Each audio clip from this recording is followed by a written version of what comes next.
maxima and minima. Here in this first graph, we can see that in the interval I, the maximum value of the function fx is at point C and the value is fc. So this point C is known as, point C will be known as, in this case, that is the first case, is known as C equal to point of maxima. Point of maxima, and this value of fc is known as the maximum value, maximum value, maximum value. So in a given interval I, the function fx is having the greatest value at say point C, then you say that point C is the point of maxima and fc is the maximum value. Similarly, we have the point of minima. You can see in this figure C, here in the whole interval the least value is at this point C and the least value will be fc. So C will be here again. In this case, case 2, in case 2, C will be known as the point of minima, point of minima, and this value of fc will be known as minimum value, minimum value. So this is also very simple. In the interval I, in which the function fx is defined, if there is a point C such that it is having the least value, then that point will be known as the point of minima and the value of that point will be minimum value. Now let us go in the definition of this one, proper definition. So here we have the definition. Let f be a function defined on an interval I.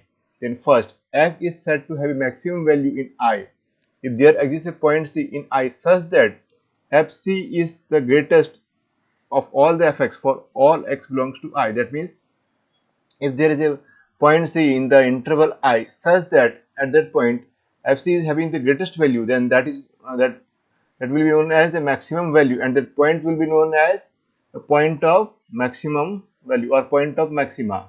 Similarly, let us see the second case. F is said to have a minimum value in I if there exists a point C in I such that fc is less than fx for all x belongs to I.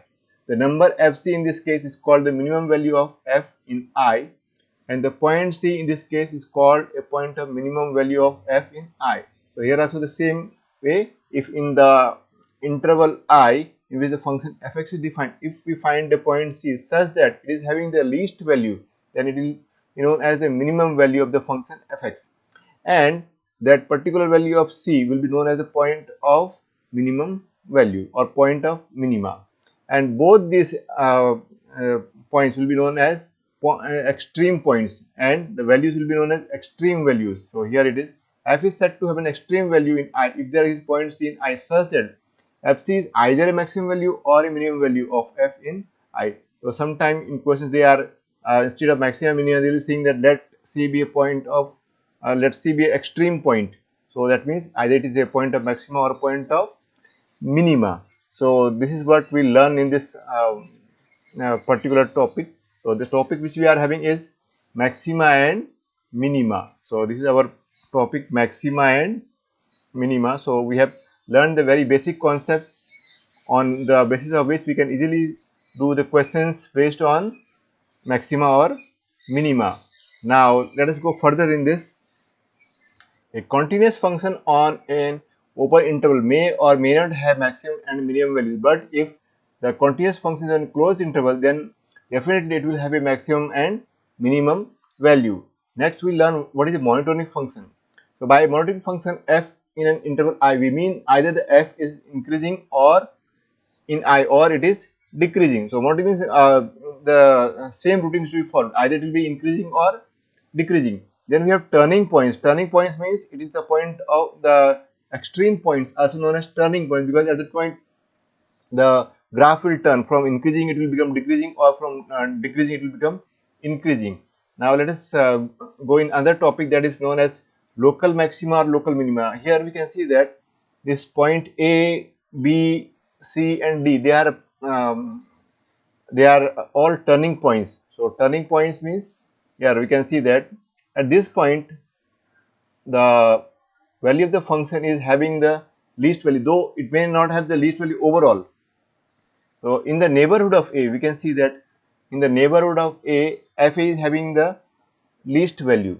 So in the same way we can see in the neighborhood of B, fb will have the maximum value. Similarly, C will have the uh, fc will be the least value in the neighborhood of C. Here again in D, at point D also, fd will be the maximum value in the neighborhood, means in the extreme neighborhood of D, fd will be the maximum value. So all these points are known as local maxima or local minima. So this point A is a point of local minima. Similarly, point B is a point of local maxima.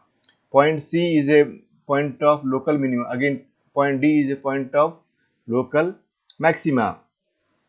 So in a suppose let fx be a function defined in interval, in an open interval say, or maybe in closed interval, then then there may be certain points in the interval at which in the neighborhood of that point the function may have attained the maximum or minimum values, but not overall. So all these points are known as the point of maxima or point of local maxima or point of local minima. So here we have a formal definition of local maxima and local minima. Let f be a real valued function and let C be an interior point in the domain of f. Then C is called a point of local maxima, as we have seen here, point B. Then in that case, if there is an h greater than 0 such that fc is greater than or equal to fx for all x in C minus a open interval C minus fc plus, that means in the neighborhood of B, whether maybe on the right or on the left, the value of B will be the maximum. So that fb will be the maximum. So it will be known as point of local maxima. Similarly, point of local minima, here we can see at the point A. So here how it is defined as C is called a point of local minima if there is an h greater than 0 such that fc is less than or equal to fx for all x in the open interval C minus sc plus, that means in the neighborhood of immediate neighborhood of A, that is whether on the right or on the left, we see the A will have the least value, that is capital A, f A will have the least value, and it will be known as the here point, this particular point will be known as the point of local minima. So this is how the local maxima and local minima are defined, and here you can see that. So how to know whether the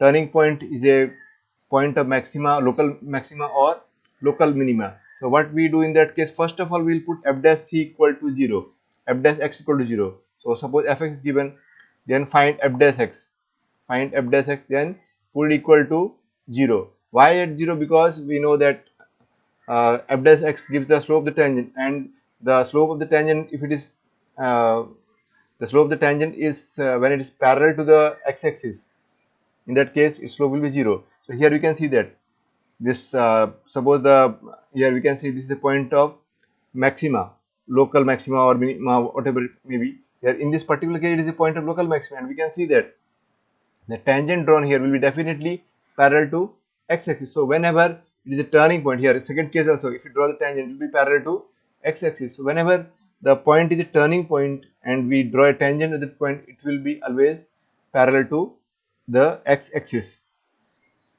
We have a test which is known as first derivative test. It helps us in knowing whether the turning point is a point of local maxima or local minima. Here we can see that both this point C, and suppose this is let me take in place of C, let me take it as A, and suppose this point is B. Then how can we know whether point A or B is a point of local maxima or local minima? Here graph is there, but suppose graph is not given to us. How can we know whether the point A is a point of local maxima or local minima, or similarly point B is a point of local maxima or local minima? So what we'll do in this case, we'll here first of all what we have to find is f dash x. Find f dash x, then equal to 0. Then next we'll be getting the extreme points. Suppose the extreme points are A and B. Then what we have to do is, suppose first let us check for A, whether A is a point of local maxima or local minima. So we'll take a point to the left of A, to the left of A, but very close to A.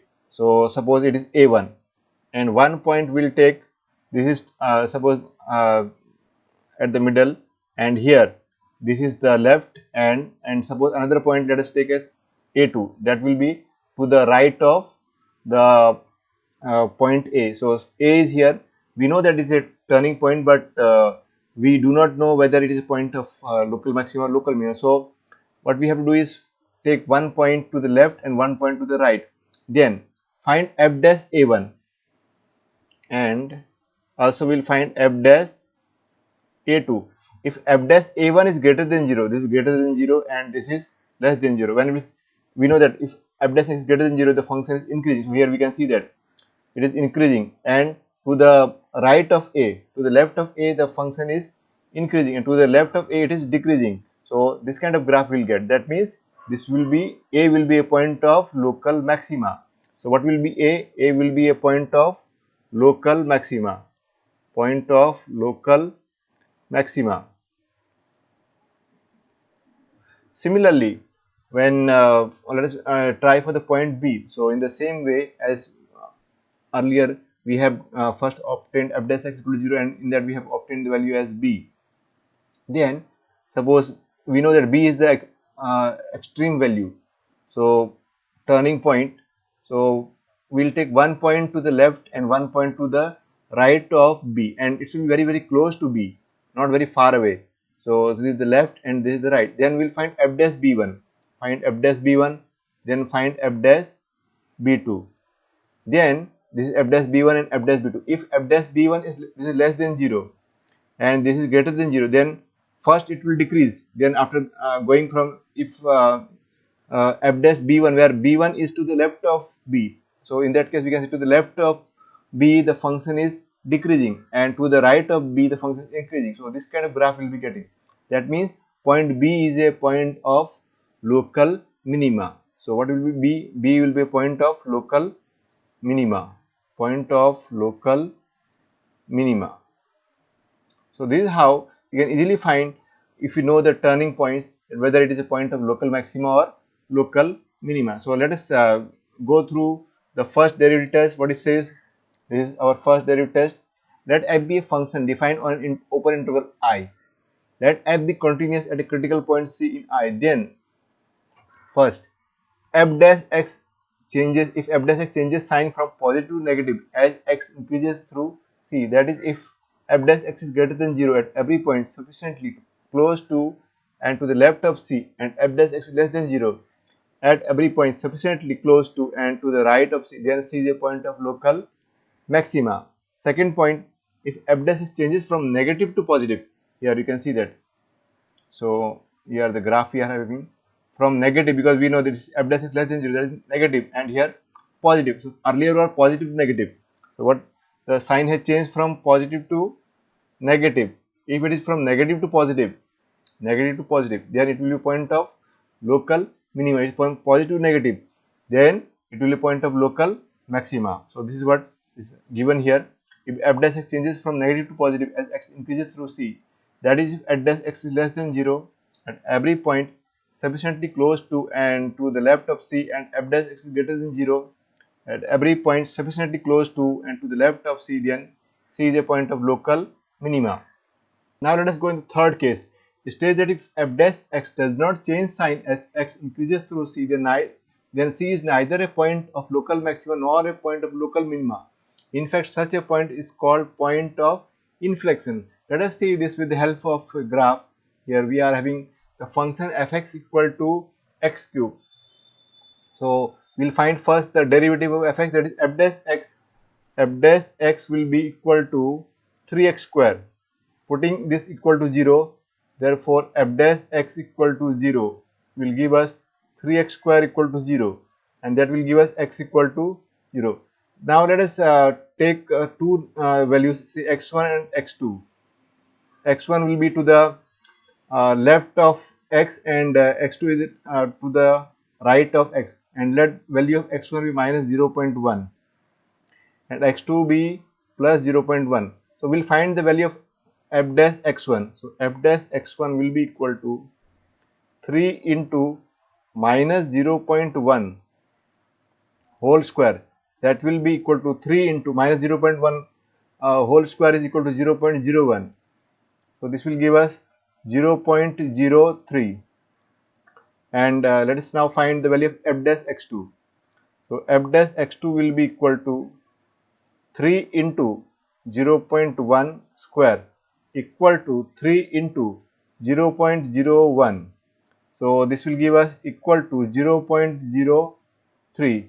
So we can see that the value of f dash x1 and f dash x2 is both 0.03, that is positive. That is, the sign is not changing as we move from the left to the right of 0. So such a point is known as point of inflection.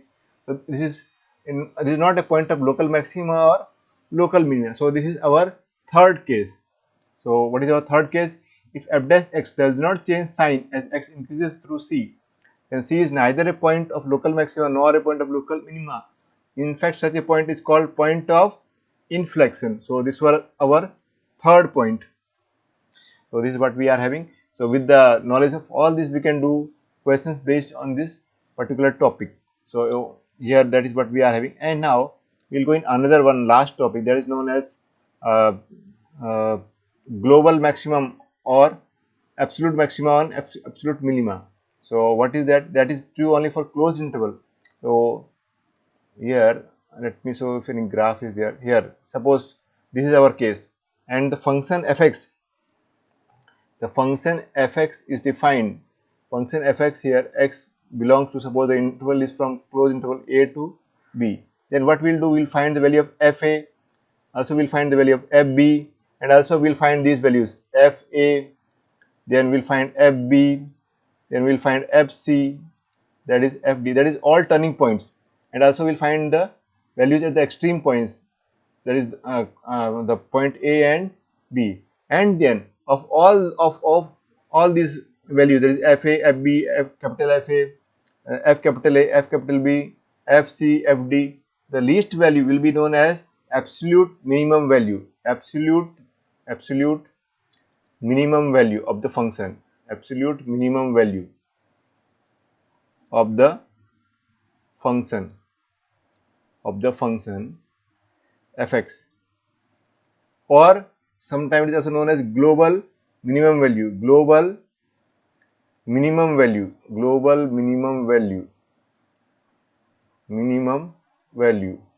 So what we have to do is just put in one set and find the minimum value. So minimum value of this will be the absolute minimum value of the function fx, or also known as global minimum value. Similarly, if you find the maximum value, suppose we find the maximum value of this, so instead of minimum value, suppose we find the maximum value from this set, maximum value fa, fb, f, and this fa, fb, fc, and fd, then that value will be known as absolute maximum value, absolute maximum value, or also known as global maximum value, global maximum value. So how do we find it again? It's very simple one. First of all, we have to find f dash x and equal to 0 and find all the extreme points. And after that also we have to find the value of fa, and here we will have to find the value of fa as well as here. Suppose fa we have to find, also we have to find the value of f, that is extreme values. Also we have to find the by putting f dash x equal to 0, we will find the point at which f dash x is getting 0, that is the extreme points, and then make a set like this, and from that find the least value, that will be the maximum, absolute minimum value, and the greatest value of this will be known as the absolute maximum value. So this is how we can find out global maximum or global minimum value. Now we have another test known as secondary test, which is far more easier than this, and it helps us in finding whether a point is a point of local maxima or local minima. Also the proof of that is not in our syllabus, so it's very simple one. This is secondary test. It states that let f be a function defined on interval I and c belongs to I. Let f be twice differentiable at c. Then first, x equal to c is a point of local maxima if f dash c equal to 0 and f double dash c is less than 0. Then the value fc is a point of local then fc will be a local maximum value and c will be a point of local maxima. Second case, x equal to c is a point of local minimum, f dash c equal to 0 and f double dash c is greater than 0. In this case, fc is a local minimum value of f. Third case, the test fails if f dash c equal to 0 and f double dash c equal to 0. In this case, we go back to the first narrative test and find whether c is a point of local maxima, local minimum or a point of inflection. So this second data is very simple one, unless it is given to us in particular that we have to use first derivative test, we will be using second derivative test. So it's very simple one. How to apply it? So first of suppose any function is given to us, say fx, we'll find f dash x and equal to 0 because that will give us the turning points. Suppose the turning points are say a1 and a2. Next we'll find f double dash x. In that we'll put the value of a1. If suppose f double dash a1 is less than 0, in that case we'll say that a1 is a point of local maxima. a1 equal to point of local maxima, and f a1, not f double dash a1. Remember that f a1 will be local minimum value, local maximum value, local maximum value. Now similarly, suppose for a2, if suppose we are having f double dash, we'll be putting the value of a2 in f double dash x, and suppose f double dash a2 is greater than 0, then we will say that a2 is a point of local minima, not maxima, point of local minima, and f a2 will be equal to local minimum value, local minimum value. So with the help of all this, whatever we have learned till now, any question which is from maxima and minima can be solved. So it will not be a difficulty at all if we have known all the concept which we have learned.